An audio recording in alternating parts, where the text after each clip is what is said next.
Hello, everybody, and welcome to a new episode of Geeked. Thank you for joining me today. We'll be talking about chapter number 1, an overview of financial management and the financial environment. This is a chapter that I encourage you to read, go over maybe once or twice. It can make great multiple choice questions for you to be tested on during your tests or final exam.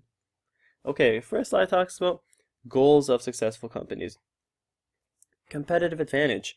Successful companies would like to create, process, and deliver products that keep customers coming back. Think of yourself. Think of your own shopping habits. What has you going back to a store instead of choosing a different brand, for example? Is it their products? Is it their service? Is it the price of their product or quality, maybe? Number 2, generate enough revenue to cover pay for the owners, creditors, and other stakeholders. Businesses cannot operate at a loss for a very long time. You may have a loss during year number 1. Year number 2, maybe break even year number 3. Ultimately, you would like to become profitable. That's going to allow you to pay your suppliers, creditors, and expand your businesses, and ultimately, avoid bankruptcy. Okay. What are the 3 key characteristics that successful businesses aim to have? Number 1, they'd like to hire skilled individuals at all levels of the organization, all the way up to the chief executive officer. Okay, points number 2 and 3 talk about building and maintaining relationships with suppliers, creditors, and consumers, which I feel is self-explanatory. Point number 3 talks about having enough funding to execute. What good is a great idea without action? If you are a company that would like to launch a new line of product, what good is that idea if you don't have the funding or the free cash flow to execute that plan? Types of companies. This is something that I feel you may have come across at some point during your academic career. It talks about 3 different types: sole proprietorship, partnership, and corporation. 3 other types are limited partnership, limited liability partnership, and professional corporation. Obviously, they have their own advantages and disadvantages. Partnerships and proprietorships typically share similar characteristics. They're both easy and inexpensive to create, subject to few government regulations, and they are taxed at the personal income level. Disadvantages? They have difficulty obtaining funds. They've got unlimited liability, which means that owners can lose more money than they have invested in those companies. They've also got a limited lifespan because their lifespan is typically attached to that of its owners. Corporations, they've got different advantages and disadvantages. Corporations, they've got unlimited life. They've got easy transferability of ownership, which means that stocks or shares in corporations can easily be transferred. They've got limited liability. What are some of the disadvantages? Corporations deal with double taxation. They also deal with lengthy and expensive process to incorporate. They've got to file a number of documents with regulators. They've got to write bylaws and others. Okay. Now, if you were to ask the question of what is the main role of management, the answer is right there: shareholder wealth maximization. And what that really means is that management should work to increase intrinsic or fundamental price. This is different from market price. Market price is the price you would buy a share for. It's the price that your broker will tell you to pay. On the other hand, intrinsic or fundamental price is the real value. It's the value of the enterprise. Okay, point number 2, agency problem occurs between managers and owners. Because corporations are set up in a way where managers work for owners, typically agency problem is something that can occur because managers are given incentives that do not align with the owner's goals. Managers, for example, may be told to maximize share price because their bonus relies on share options. On the other hand, owners would like to have a maximized intrinsic value. Point number 3, corporations should behave ethically and not jeopardize social welfare. This is a point that your textbook elaborates on.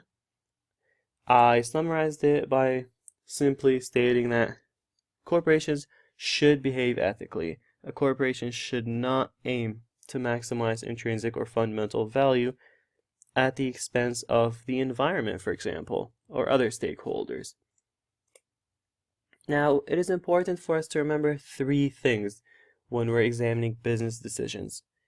So, if you're a company that would like to buy a new truck, for example, what are 3 questions you must examine? Number 1, is this truck going to generate cash flow for me? Number 2, when will I be receiving the cash flow? The earlier, the better. Number 3, how much risk will the company have to take on? And another point I put here is weighted average cost of capital. It is important for us to familiarize ourselves with weighted average cost of capital because this is a point that will be examined in much more detail throughout the entire course. Okay, capital allocation process. Capital allocation process, that seems like a big word. All it really means is how is debt and equity transferred from businesses to savers? How are stocks and bonds transferred? Okay, number 1, direct transfer from business to savers. This is the direct transfer of bonds and stocks from business to savers. On the other hand, number 2 involves a middleman. The middle party is the investment banks. These investment banks play the role of the middle party between businesses and savers. Number 3 is a process that involves financial intermediaries. They are typically parties that create new forms of cash flow. An example of that would be a financial intermediary that buys the shares of a business and sells its customers its own products. GICs, for example.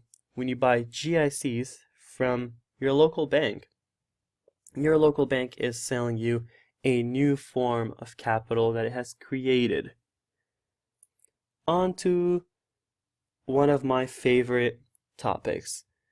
How do economic conditions and policies affect the value of money? There are a number of reasons that drive the value of money up and down.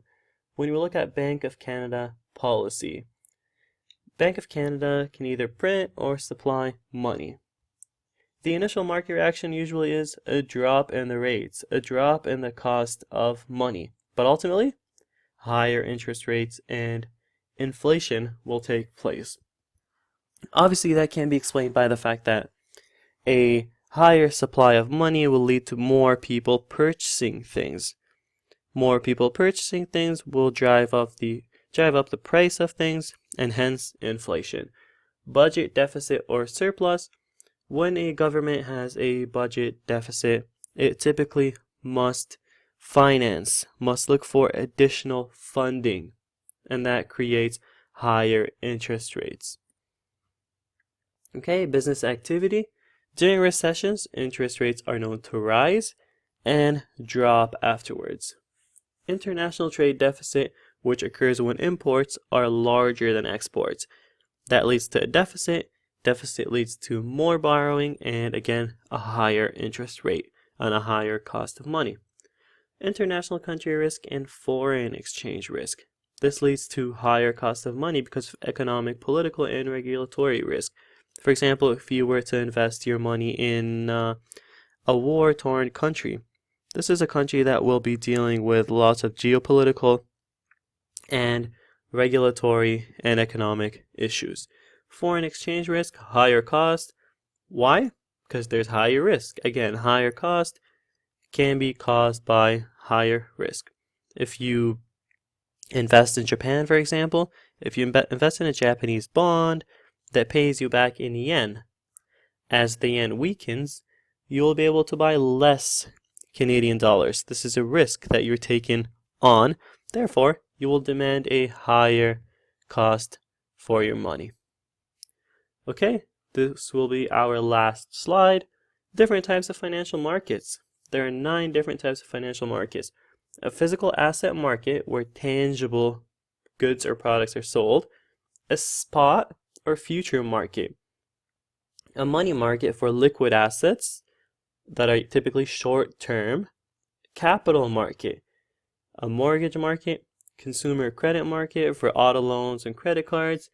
Primary markets where IPOs or initial public offerings will take place.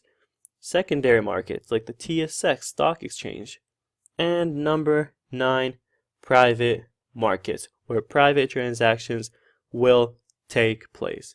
So this will be everything for today. Thank you for joining me. If you have any questions, comments, feedback, please feel free to leave it down in the comment section. I would like to thank everyone and wish you guys all the best.